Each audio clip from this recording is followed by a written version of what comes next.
Hi there and welcome back. We're diving into an eclectic mix of topics today, from the fascinating origins and meanings of the word aggregate or aggregate to the incredible story of Joan of Arc, who changed the course of French history. We'll also celebrate the birthday of the immensely talented Sandy Denny, a voice that resonates through folk rock genre to this day. And for a bit of mythological fun, we'll unravel the tale of King Midas, his golden touch, and his donkey ears, and how his story inspired the song Whispering Grass. I like to think of history as elegant gossip, so let's spill some tea, shall we? I think there's something for everyone in today's video, so let's jump right in.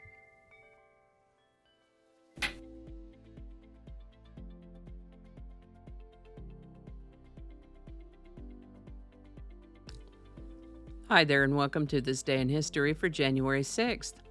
January 6th is the 6th day of the year in the Gregorian calendar, with 359 days remaining to the end of the year, 360 in leap years.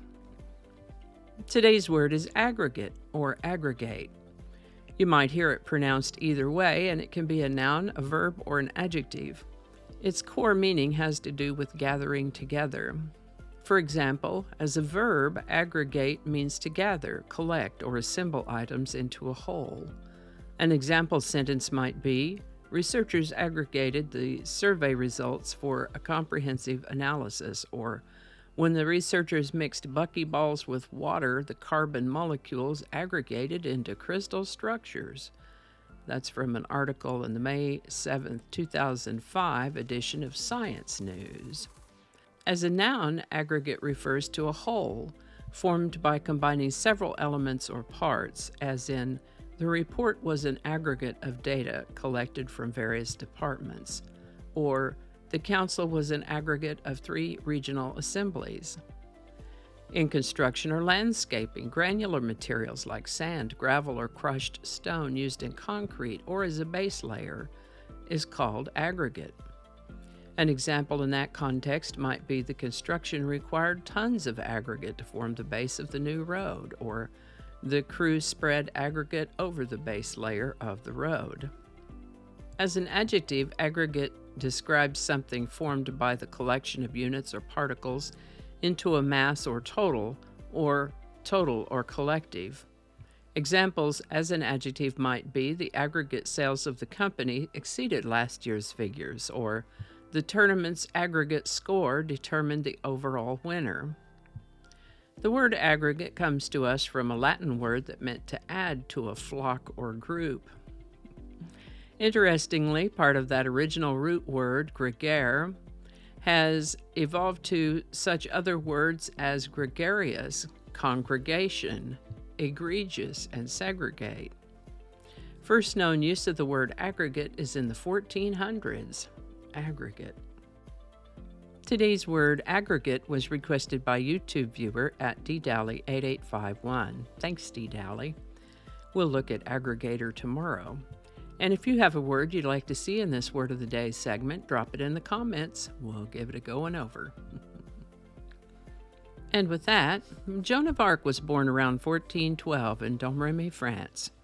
She grew up as a peasant and began experiencing visions in her teens, which she believed were divine messages instructing her to support Charles VII and help liberate France from English domination during the 100 Years' War. At the age of 17, Joan convinced Charles VII of her divine mission. Dressed in armor, she led French troops to a pivotal victory at the Siege of Orleans in 1429, boosting the nation's morale. Her successes continued, culminating in Charles VII's coronation, with Joan by his side. However, her fortunes changed in 1430 when she was captured by forces allied with the English. She was handed over to the English, who very much wanted to undermine her influence and charged her with heresy. After a politically motivated trial, Joan was convicted and burned at the stake on May 30th, 1431, at the age of 19. Years later, a posthumous retrial declared her innocent, and in 1920 the Roman Catholic Church canonized her as a saint.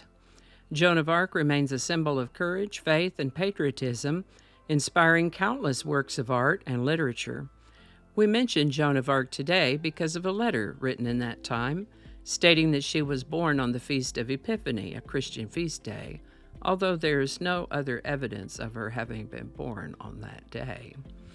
This is the birthday of British singer-songwriter Sandy Denny, born January 6, 1947 in Surrey, England. Renowned for her contribution to the folk rock genre, she initially gained recognition as the lead vocalist for a group called Fairport Convention, where she influenced the band's shift toward traditional British folk material. She wrote a lovely song called Who Knows Where the Time Goes, which has been covered by artists like Judy Collins and Nina Simone. Notably, Sandy Denny is the only guest vocalist to have appeared on a Led Zeppelin album, duetting with Robert Plant on the Battle of Evermore from Led Zeppelin IV. Tragically, her life was cut short at the age of 31 due to head injuries sustained from a fall. Her legacy endures, though, with Rolling Stone ranking her among the greatest singers of all time, Sandy Denny. Now, y'all remember King Midas, don't you? He was that mythological greedy king who asked that everything he touched be turned to gold. And I did find myself wondering how and why would he be granted such a wish in the first place. So let's talk about that for a minute as backstory to today's song. Dionysus was the mythological Greek god of wine and revelry. One day he was partying his way through the kingdom of Midas, and one of his companions, a satyr named Silenus, perhaps got distracted, separated from the group. These things happen. By and by, Silenus decided to take a nap in the rose garden surrounding the palace of King Midas. King Midas himself found Silenus there and recognized him instantly, invited him to spend a few days in the palace. After that, Midas took him to Dionysus.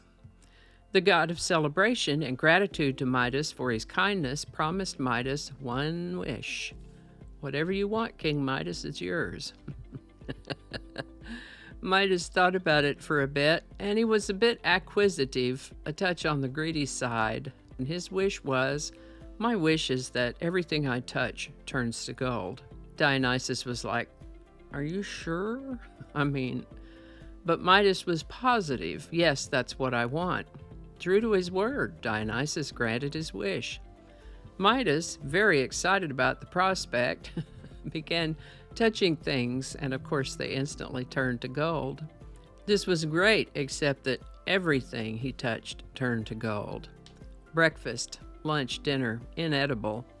His little daughter, whom he loved very much, turned into a perfect little gold statue when he hugged her. This amazing gift became a curse.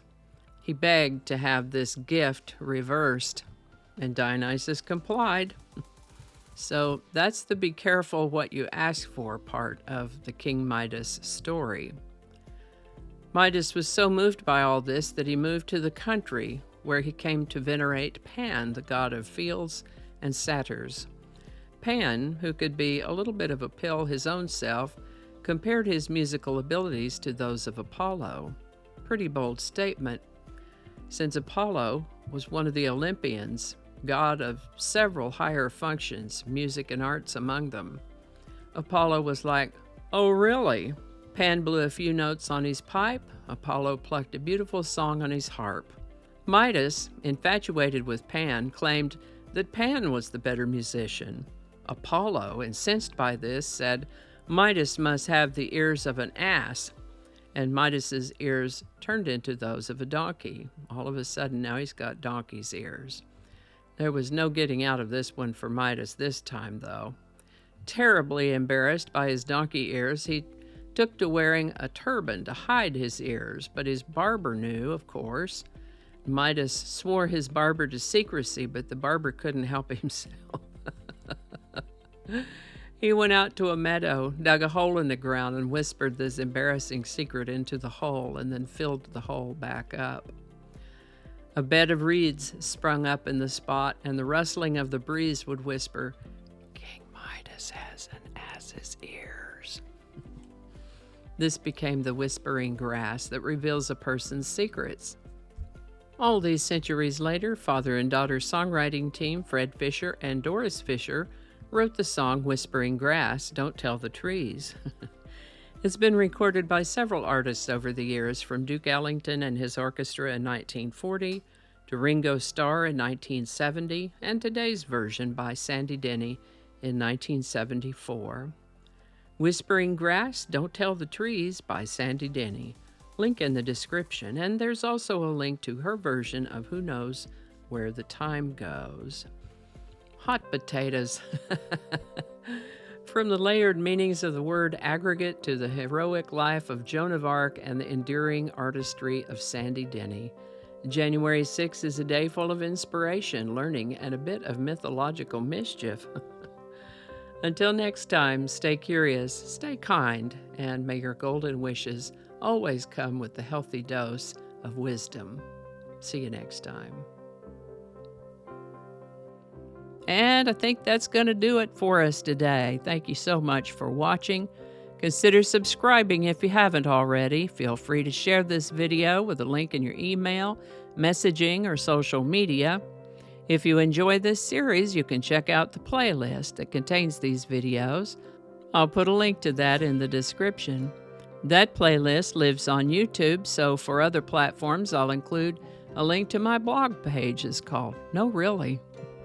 You can also find me on Rumble, BitChute, and Odyssey. All those links in that description. Alrighty, that's all I can think of right now. Thanks again, and I'll see you next time.